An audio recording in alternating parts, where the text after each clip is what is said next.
Kembali lagi di channel Money from Crypto di segmen Seruput Crypto. Pagi ini tanggal 9 bulan Maret 2022, kami dan tim kami akan memberikan berita terbaru ya untuk hari ini di dunia cryptocurrency. Semoga bisa bermanfaat terhadap dior kalian atau decision kalian untuk hold crypto atau trading crypto setiap hari.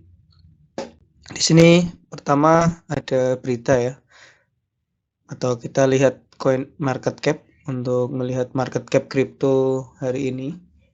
Dibanding hari kemarin ada peningkatan sebesar 1,41% ya dari market global semua token ataupun koin, dan di angka 1,73 triliun dolar.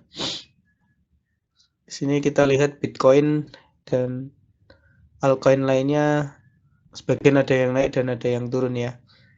Berarti market ini memang akan menuju stabil. Kalau Bitcoin naik atau bullish, biasanya akan diikuti altcoin utama lainnya. Oke, selanjutnya berita pertama datang dari PancakeSwap ya. Nah, di sana kita bisa lihat PancakeSwap itu akan melakukan partnership atau kemitraan terbaru ya. Karena banyak sekali DEX atau Decentralized Exchange yang sekarang mulai muncul ya, mulai dari DEX-nya Cardano, Avalanche, Terra. Nah, maka dari itu PancakeSwap ini popularitasnya mulai menurun. Dulu pernah satu koin cake itu bisa seharga $24 dan sekarang bahkan turun sampai ditradingkan di angka 5 sampai $7 gitu. Jadi sangat besar sekali ya. Itu juga menandai bahwa PancakeSwap ini mengalami banyak penurunan gitu. Belum dapat bersaing, maka dari itu dia melakukan kemitraan. Kemitraan dengan siapa? Masih dirahasiakan ya. Di Twitternya sendiri dia menyampaikan bahwa mereka akan menyiapkan fitur baru dengan mitra baru juga. Dan nanti coming soon gitu, akan datang belakangan. Semoga saja dengan ini Cake itu bisa naik kembali ya seperti sedia kala, karena memang DEX-nya BNB Smart Chain itu biasanya pakai Cake ini. Oke, selanjutnya berita kedua datang dari Solana ya. Nah, Solana ini dulu digadang-gadang akan menggantikan blockchain yang sudah dari dulu ya, awal ya. Tapi kenyataannya di sini di apps-nya itu bahkan sangat tidak digunakan banyak orang gitu, atau levelnya pada level yang rendah. Nah, ini menyebabkan kekhawatiran para investor karena Terra atau Luna itu ya, Terra atau Luna itu lebih cepat perkembangannya sekarang daripada Solana. Kemungkinan bisa disalip atau dibalap gitu ya. Maka dari itu menimbulkan kekhawatiran investor. Jadi penggunaan di app-nya Solana ini turun sebanyak 18% ya sejak 28 Januari.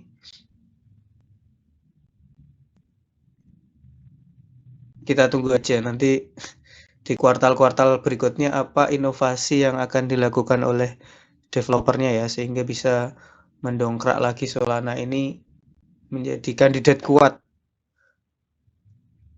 untuk kembali naik. Kalau di sini harganya di atas ini ya, bisa kalian lihat ditradingkan di harga $82, padahal dulu bisa sampai lebih dari ratusan seperti itu. Oke, selanjutnya kabar ketiga datang dari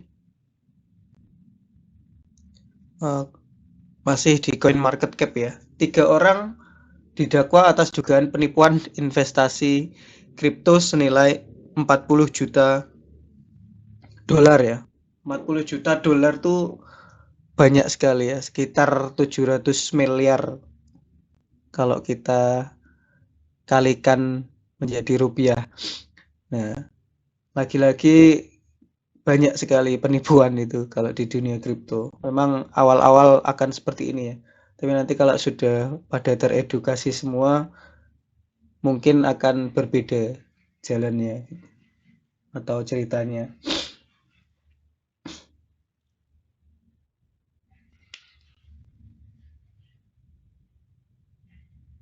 Oke, selanjutnya kita akan masuk ke dunia NFT ya. Dari Ambi Crypto di sini.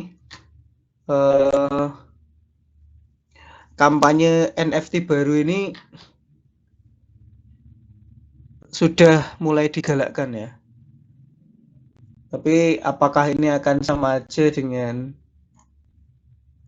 yang lama atau model lama?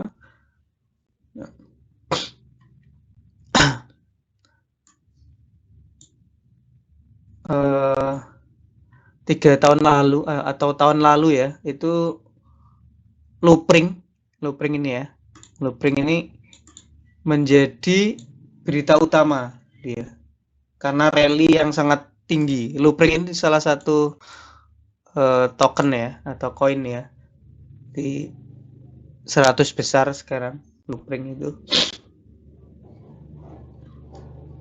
Dan ini apa ya?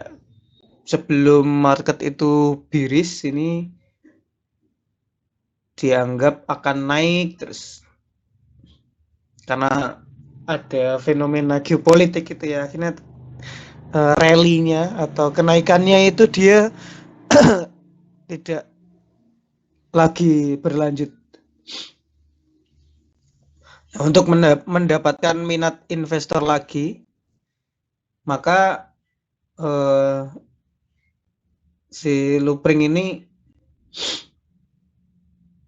menarik investor baru dengan iklan-iklan gitu ya. Banyak strategi yang mereka lakukan developernya ini.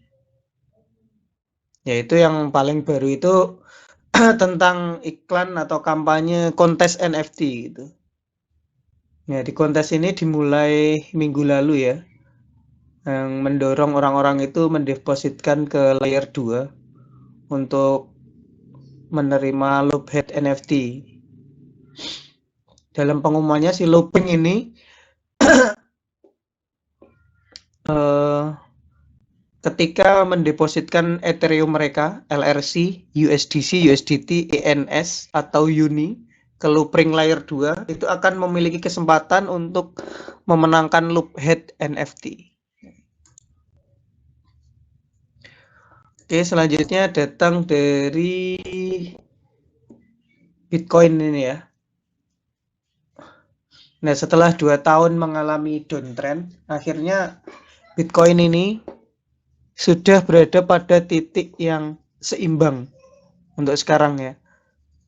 Nah, data on-chain ini menunjukkan persentase Bitcoin di bursa itu telah stabil selama beberapa bulan terakhir, mengakhiri tren turun secara keseluruhan ya, yang berlangsung sekitar 2 tahun.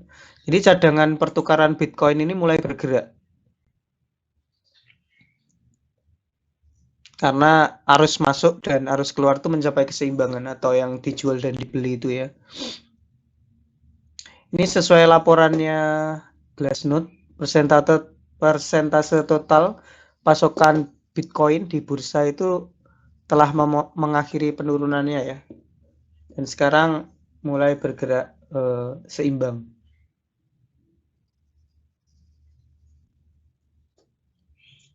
Nah, ketika nilainya naik atau keseimbangannya naik, berarti si bursa atau exchange itu, entah itu exchange, DEX ataupun CEX ya, itu banyak yang masuk gitu. Maka nanti efeknya akan bearish marketnya. Oke, selanjutnya datang dari Binance ya. Jadi Binance itu karena dia checks, dia harus membeli sejumlah Bitcoin seperti itu. Supaya Bitcoin itu bisa ditradingkan di dalam platform mereka. Jadi dominasi Bitcoin dari Binance ini dia meningkat tajam. Jadi dia itu sekarang memegang 22,6% dari total pasokan atau di pasar mereka. Jadi sisanya yang 80% itu dipegang oleh holder-holder yang ada di platform mereka.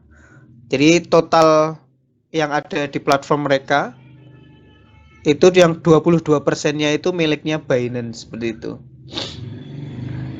Nah, data on-chain menunjukkan Binance itu telah memiliki pertumbuhan yang tajam ya, yaitu dia itu menguasai 22,6% total Bitcoin yang ada di platform Binance itu sendiri.